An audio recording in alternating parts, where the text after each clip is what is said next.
মাছ বোঝাই mini lorry থেকে বিপুল পরিমাণ গাঁজা জব্দ করা হলো বাজারে ছোড়া চোরাইবাড়িতে। গাড়ির চালক পলাতক বলে জানা গেছে।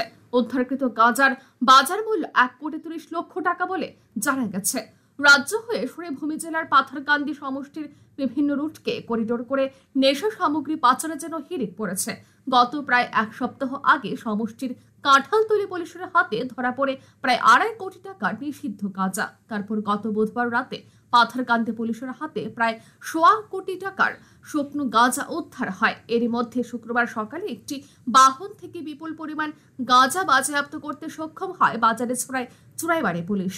জানা গেছে এদিন সকালে TR08E1531 নম্বরের একটি মহেন্দ্র কোম্পানির 4 চাকার মাছ বোঝাই মিনি লরি অসমের প্রবেশদ্বার বাজারে ছড়ার চোরাইবাড়ি ওয়াচ পোস্টে এলে গাড়িটিতে দলবল নিয়ে রুটিন তল্লাশি চালান গেট ইনচার্জ প্রণব মিলে।